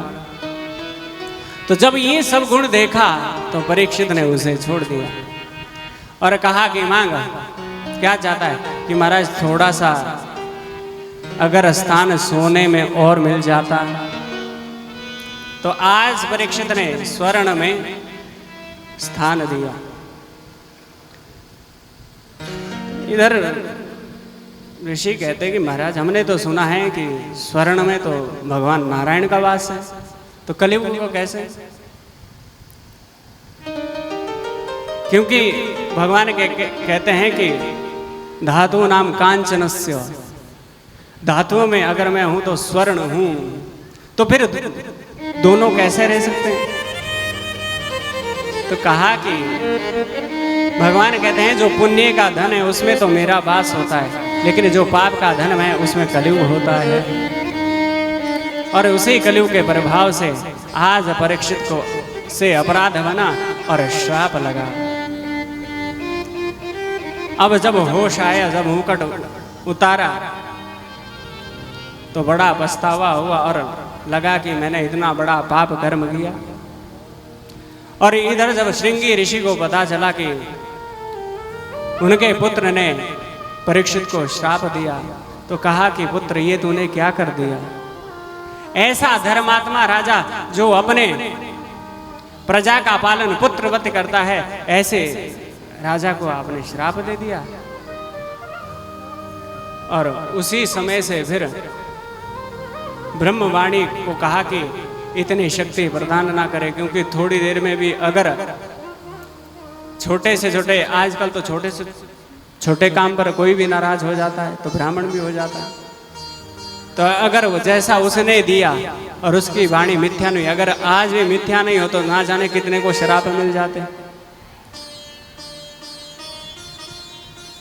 अब श्रृंगी ऋषि ने कहा कि चलो जो हो गया सो हो गया, पर अब परीक्षित को बताना तो चाहिए। अब गए और परीक्षित को बताया कि तुम्हें 7 दिन के बाद मरने का श्राप लगाए और हम सबको लगाए। भाई 7 दिन में ही तो मरना है ना। तो परीक्षित ने कहा तो महाराज मुक्ति का कारण क्या है, कम से कम वो तो बताइए, मैं कैसे इससे प्राण छुड़ाऊं। मुझे मरने का भय नहीं है, लेकिन ये श्राप तो सबको लगा है, संसार का कैसे कल्याण हो, क्या इससे कोई बचने का उपाय है? तो चिंतन कर रहे थे। महात्माओं से पूछते हैं तो अपनी अपनी राय देते हैं। कोई कहता भाई यज्ञ करवाई, कोई कहता नाम जप करवाई। लेकिन उसी समय कि तत्र भवद् भगवान् व्यासपुत्र, तत्र भवद् भगवान् व्यासपुत्र, यदृच्छया मठमानो नपेक्षा, यदृच्छया मठमानो नपेक्षा, अलक्षलिंग निज लाभ तुष्टो व्रतशबाल रवधूत वेश, तत्र भवद् भगवान् व्यासपुत्र, तत्र भवद् भगवान् व्यासपुत्र। चिंतन कर ही रहे थे कि उसी समय व्यास नंदन श्री सुखदेव जी महाराज प्रकट हुए। बोल सुखदेव भगवान की जय। जब गांव से आ रहे थे तो बच्चे चिढ़ाने लगे, नागा बाबा आ गया, नागा बाबा आने, और खूब हंसते, खूब मजाक उड़ाते। पर जब देखा कि कहाँ जा रहे हैं और ऋषियों के समुदाय में जब गए तो सब ऋषि सुखदेव को देखते ही खड़े हो गए। तब बच्चों को लगा कि अरे बड़ा तपस्वी कोई बाबा है। अरे भैया, जिनमें लिंग का भी भेद नहीं है कि स्त्रीलिंग है या पुल्लिंग है, स्त्री है या पुरुष हैं, जो इसमें भी भेदभाव नहीं रखते, ऐसे श्री सुखदेव जो पैदा होते ही जिन्होंने ना माँ को देखा ना पिता को देखा और जंगल की ओर चले गए, ऐसे महाराज अवधूत सुखदेव प्रकट हुए। और परीक्षित ने आसन दिया, पाद प्रक्षालन किया और प्रश्न कर दिया, क्या कि मरने वाले को क्या करना चाहिए। तो हम सभी मरने वाले, हम सबको क्या करना चाहिए। तो सुखदेव जी कहते हैं कि राजन, हम आए, आपने आसन दिया और सीधे प्रश्न पूछ लिए, ना भोजन के लिए पूछा ना जल के लिए पूछा। भाई अतिथि घर में आए तो पहले जलपान करवाते हैं, फिर भोजन के लिए पूछते हैं। आपने आते ही प्रश्नों की झड़ी लगा दी, जीव मात्र का कल्याण कैसे हो। पर हे परीक्षित, तुम्हारा प्रश्न जो है वो जग मंगल के लिए है।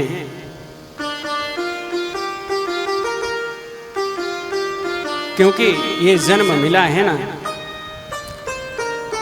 तुम्हारा जब मनुष्य जीवन मिला है तो किसी के काम तो आए हैं। इंसान का फर्ज क्या, एक दूसरे की सहायता करना।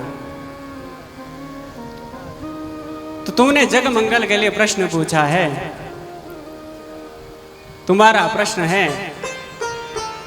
और इतना सुंदर है, इतना सुंदर है कि वरियाने शते प्रश्न कृतो लोक हितम निप। हे राजन, तूने लोक हित के लिए, लोक की मंगल कामना के लिए प्रश्न पूछा है।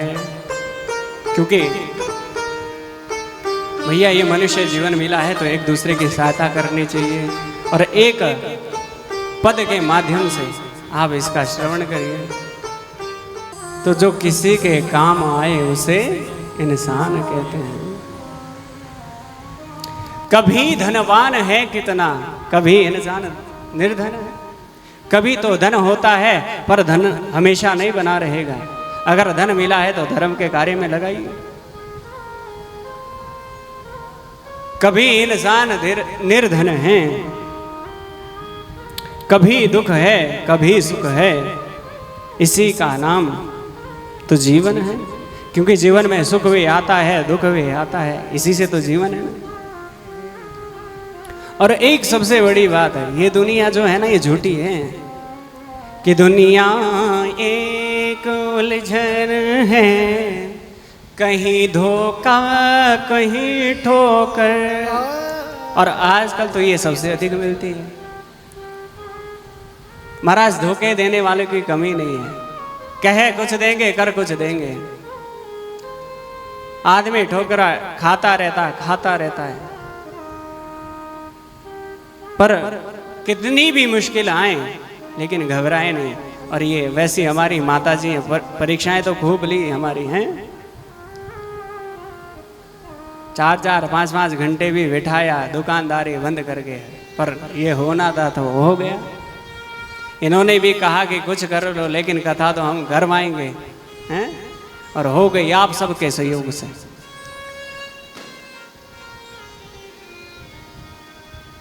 क्योंकि जिनका तो संकल्प था आज भी साथ हैं, पर आत्मा के रूप में, इस देह के रूप में नहीं। आज से 2-3 वर्ष पहले ये कथा होनी थी, लेकिन समय ये चुना था ना, श्रावणी नवरात्रे हैं। और श्रावण जो मास प्रारंभ होता है वो श्रवण नक्षत्र से ही प्रारंभ होता है, और श्रवण का अर्थ होता है सुनना है। और आप ऐसी कथा सुन रहे हैं। परमात्मा आप पर बहुत बहुत कृपा करें। आज भंडारा कृपाल सिंह जी का है ना, है भंडारा फौजी साहब का है, तो वो भी आप पा करके जाइए। माताजी ये संसार परीक्षाएं लेता है, क्योंकि बच्चा भी जब पढ़ता है तो अंतिम में परीक्षा होती हैं। और आपने खूब परीक्षा दी, पर परीक्षा में आपने असफलता नहीं बल्कि सफलता पाई है, तो घबराए नहीं, अब तो प्रसन्नता का विषय है। और ये सब संग साथी ने जब इतना प्रेम किया तो ये कार्य इतना सुंदरता से आगे बढ़ रहा है कि किसी चीज की कमी नहीं आ रही। महाराज, अगर गलती रुलाती है, क्योंकि मानव जीवन गलती का पुतला है, तो राह भी तो दिखाती है ना। हमसे कोई गलतियां हुई तो हमने उसके लिए उसने दिखाया तो कि आपने ये गलती की।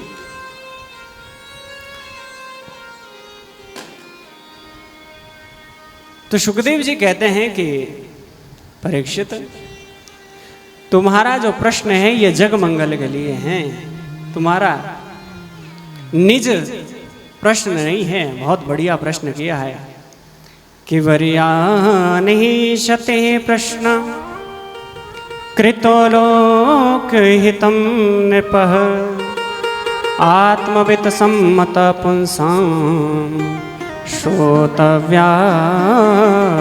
यः परः। तुम्हारा प्रश्न जग मंगल के लिए, इसलिए श्रोतव्य, सुनो।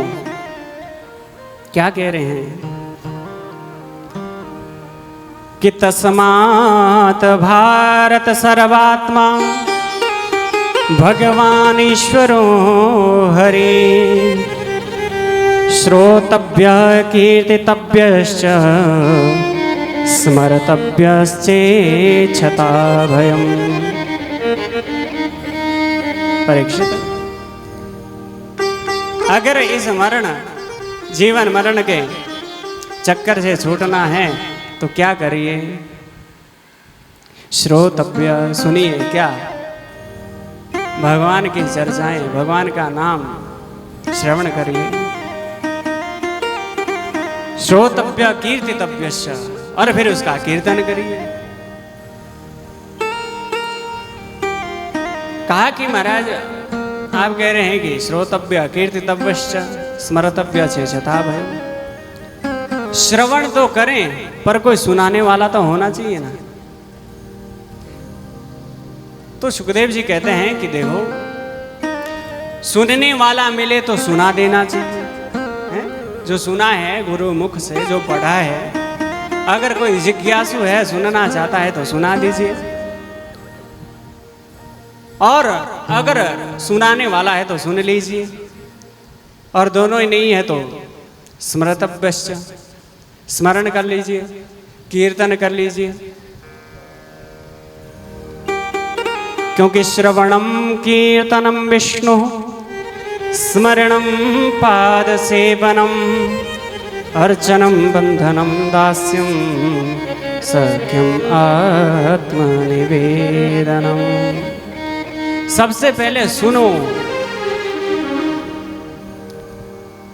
किसको सुने? संतों की वाणी को, क्योंकि नवदा भक्ति में श्रवणम कीर्तनम विष्णु स्मरणम पाद सेवनम। हे पिताजी, भगवान के नाम का गुणगान को सुनो, सुनकर फिर गाओ, स्मरण करो, और फिर आत्मनिवेदनम, और फिर वही भक्ति अपने परम पिता परमेश्वर के चरणों में निवेदित करिए। और भैया, किसी को बीमारी लग जाए, हैं, बहुत बड़ी बीमारी, तो अगर डॉक्टर पहले ही कह देगा कि इतनी गंभीर बीमारी है, तो जो बीमार व्यक्ति होगा आधा तो सुनते ही मर जाएगा। डॉक्टर ऐसा होना चाहिए कि इलाज से पहले इतनी सांत्वना दे कि उसे लगे कि हाँ हो सकता है, भले गुंजाइश ना हो।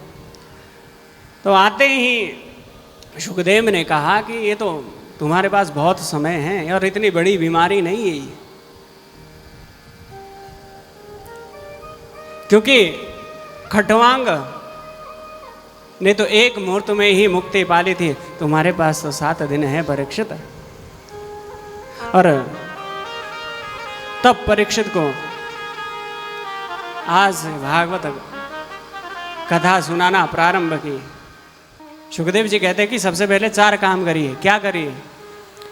कि जितासनो जितश्वासो जित संघो जितेन्द्रिय सोले भगवतो रूपे मनः संधार ये देहा। कि सबसे पहले जितासनो, बेटा सबसे पहले आसन को जीतो। कुछ समय के लिए एक आसन पर बैठे। हमें कभी ये टांग दुखती है, कभी ये दुखती है, तो परमात्मा में तो ध्यान लगता नहीं, ध्यान तो शरीर में है। ये दुख गया, ये दुख गया। तो सबसे पहले जित आसनो जित संगो, असंग होकर रहिए, किसी का संग मत करिए, अकेले रहना सीखिए। जित संगो जितेंद्रिय, और अपने इंद्रियों पर लगाम लगाइए, क्योंकि हमने कहा ना 3 तृष्णाएं, सुत वित लोक ईषणा 3 कई के मते कृत कीन मलिनी। इन सब तृष्णाओं को मारो, काम क्रोध लोभ पर संयम बनाए, और उस स्थूल रूप, उस सूक्ष्म रूप परमात्मा का ध्यान करिए और चिंतन करिए। यही तुम्हारे मृत्यु जो है, उस मृत्यु से, इस भव सागर से पार लगाएगा। बोल वृंदावन बिहारी लाल की जय। भागवत महापुराण की जय। जय जय श्री राधे, जय जय श्री राधे, जय जय श्री राधे श्याम। तो इसी के साथ आरती लेंगे।